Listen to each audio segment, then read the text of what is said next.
بڑے سردار تھے، انہوں نے جو فیصلے کیے ہیں اسی کے مطابق معاملہ طے ہو گیا۔ نمبر 3، یہ بہت اہم بات ہے، نوٹ کیجیے۔ یہ جو آج ہمارے تصور ہے کہ ریاست کے 3 ستون ہیں، لیجسلیچر، ایگزیکٹو اور جوڈیشری، یہ تینوں حیثیتیں تمام نبیوں کی ذات میں جمع تھیں، علیحدہ نہیں ہوتے تھے کہ لیجسلیچر کوئی علیحدہ بیٹھا ہوا ہے اور ایگزیکٹو کوئی اور ہے، ایگزیکٹو ہیڈ کوئی اور ہے اور کوئی چیف جسٹس خاص نہیں۔ حضور کی ذات میں بھی تینوں حیثیتیں جمع تھیں۔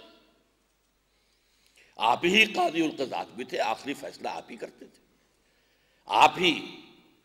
آپ جسے کہیں چیف ایگزیکٹو کا لفظ اگر استعمال کرنا چاہیں تو آپ اس ریاست کے چیف ایگزیکٹو بھی تھے، اور یہ کہ وہ اجتہاد کو کرنا ہے وہ بھی آپ ہی کرتے تھے، فیصلہ کرتے تھے۔ یہ صورتحال خلافت راشدہ میں بھی برقرار رہی، اگرچہ تدریجاً ایک عدلیہ کا نظام وجود میں آیا ہے، تدریجاً، وہ بھی حضرت ابوبکر کے زمانے میں نہیں تھا۔ چنانچہ ایک بات بڑی اہم ہے جو میں آپ کو بتانا چاہتا ہوں۔ حضرت ابوبکر نے بھی جب حلف لیا ہے خلافت کا تو جو تقریر کی اس میں یہ الفاظ بھی تھے، اگر میں سیدھا چلوں تو میری اطاعت تم پر لازم ہے، اگر ٹیڑھا ہونے لگوں تو تم پر لازم ہے کہ مجھے سیدھا کرو، اس لیے کہ معصوم میں نہیں ہوں۔ معصومیت خاصہ نبوت اور نبوت ختم محمد الرسول اللہ صلی اللہ علیہ وسلم۔ حضرت عمر رضی اللہ تعالیٰ عنہ نے تو اس سے بھی آگے بڑھ کر بات کی۔ آپ نے جب یہی تقریر اپنی جب حلف لیا ہے خلافت کا تو اس کے بعد جب یہی بات کہی کہ اگر میں سیدھا چلوں تو کیا کرو گے، مجمع نے کہا آپ کی اطاعت کریں گے، سمعنا ونسمع ونطیع۔ اگر میں ٹیڑھا ہو جاؤں تو ایک شخص کھڑا ہو گیا، اس نے اپنی تلوار نکالی، ہم اس سے سیدھا کر دیں گے تمہیں۔ اور اس پر حضرت عمر نے اللہ کا شکر ادا کیا، ناراض نہیں ہوئے کہ میں اندھوں بہروں کی قیادت نہیں کر رہا ہوں، میرے پیچھے لوگ چل رہے ہیں، وہ اعلیٰ وجہ بصیرت چل رہے ہیں، وہ میرے پر تنقیدی نگاہ بھی رکھیں گے، تو اس پر اللہ کا شکر ادا کر رہے ہیں۔ لیکن کوئی ادارہ وہاں موجود نہیں تھا کہ جو خلیفہ کی رائے سے اختلاف کر کے اور پھر وہاں اپنی بات منوا سکے۔ کیسے سیدھا کریں گے؟ یا تو پھر وہی تلوار والی بات آئے گی، یا تو فساد ہوگا، خوریزی ہوگی، گردنیں کٹیں گی۔ لیکن کوئی ادارہ، کوئی انسٹیٹیوشن، جیسا کہ آپ کو معلوم ہے کہ حضرت عمر کو بھی اختلاف تھا حضرت ابوبکر کی اس رائے سے کہ جو مانعین زکوٰۃ ہے، زکوٰۃ دینے سے جو انکار کر رہے ہیں ان سے بھی قتال کیا جائے گا۔ حضرت عمر نے عرض کیا امیر المومنین ذرا مصلحت سے کام لیجئے، ایک تو لشکر جو اسامہ ابن زید کی سرکردگی میں حضور نے تیار کیا تھا آپ نے وہ بھی بھیج دیا روم کی طرف۔ مسلمانوں کے دل اس وقت جو ہیں مجروح ہیں، حضور کا انتقال ہوا ہے، مسلمانوں کا مورال بہت ڈاؤن ہے۔ آپ نے وہ لشکر بھیجا، ٹھیک ہے، آپ کی دلیل یہ تھی کہ جس لشکر کو تیار کیا ہو اور جس کا علم باندھ دیا ہو محمد نے صلی اللہ علیہ وسلم، میں کیسے اسے کھول دوں؟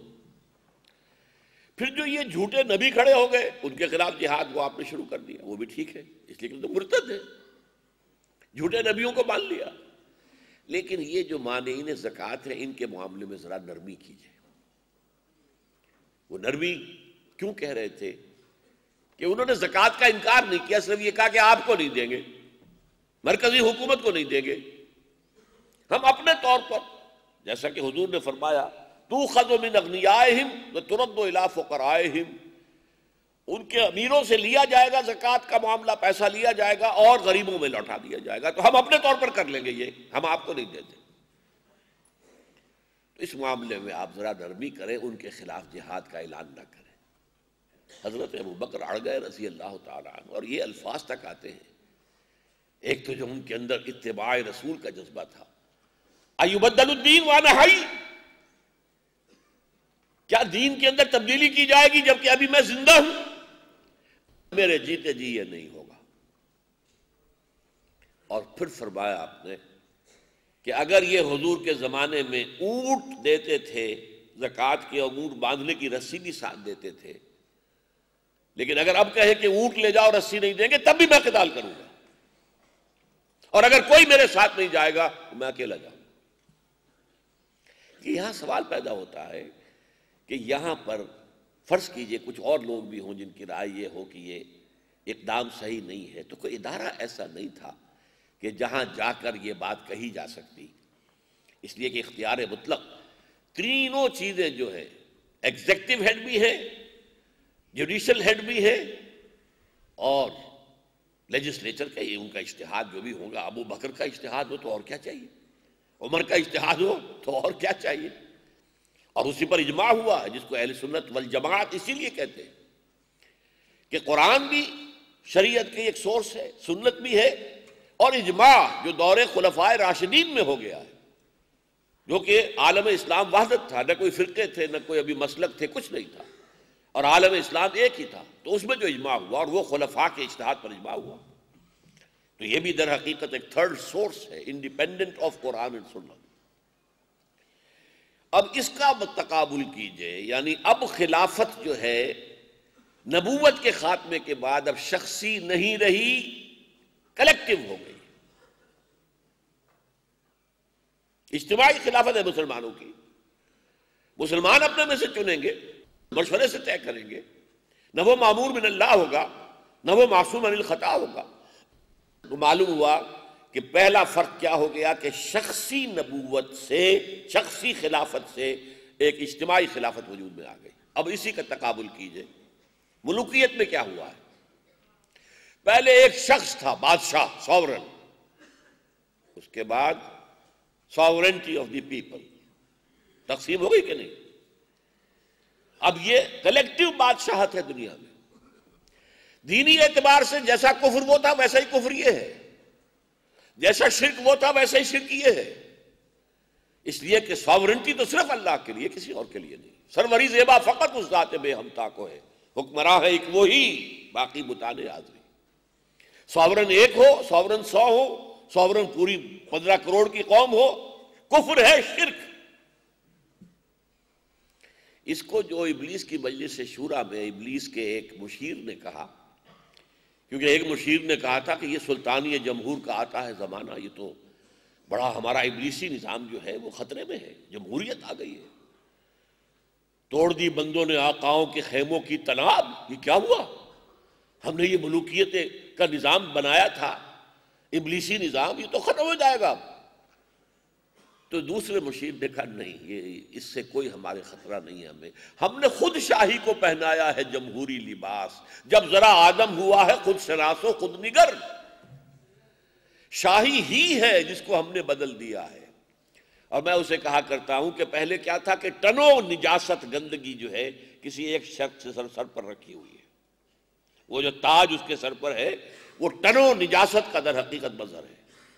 اور اب کیا طے کیا گیا؟ بھئی لوگوں کے اندر احساس ہو گیا ہم بھی ہیں، ہمارے بھی حقوق ہیں، یہ بھی انسان ہے، ہم بھی انسان، اچھا چلو بھائی یہ تولا تولا ماشا ماشا یہ گندگی سب کے اندر تقسیم کر دو، گندگی تو گندگی رہے گی نا، نجاست ٹنوں ہو یا نجاست جو ہے وہ تولوں اور ماشوں کے حساب سے نجاست تو نجاست رہے گی۔ اور یہ جو شعور پیدا کیا انسان میں، تاریخ اس پر گواہ ہے کہ یہ پیدا کیا محمد الرسول اللہ صلی اللہ علیہ وسلم۔ پہلی ریپبلکن حکومت وہ ہے جو حضور نے قائم کی ہے خلافت راشدہ کی شکل میں، مشورہ ہے، مشورے سے بنے گا، تمہاری رائے جو ہے کسی ایک شخص کی خود رائے پر نظام نہیں چلے گا، امرہم شورا بینہم، جتنے بھی معاملات ہیں جہاں تو اللہ اور اس کے رسول کا حکم ہے وہاں سر تسلیم خم کرنی ہوگی، یہ اس کی سوورنٹی کا تقاضا ہے۔ جہاں کوئی حکم نہیں ہے مشورہ کرو، مباحات میں سے چوز کر لو۔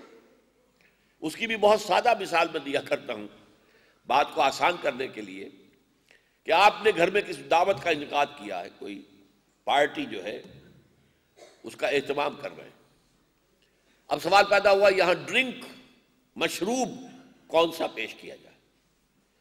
ایک تو آؤٹ رائٹ ختم ہوا، شراب پیش نہیں کر سکتے، وہ تو وہ حدود اللہ سے باہر ہو گیا، ختم۔ البتہ اب آپ کیا دینا چاہتے ہیں؟ شربت روح افزا دینا چاہتے ہیں، 7 اپ یا اسپرائٹ دینا چاہتے ہیں، اس میں آپ یہ سب مباح ہے، لہذا اس میں آپ مشورہ کر لیں، اور کاؤنٹنگ آف ووٹ سے بھی فیصلہ ہو جائے تو کوئی حرج نہیں، اس لیے کہ کاؤنٹنگ آف ووٹ سے بھی مباح شے آئے گی نا، یہ نہیں تو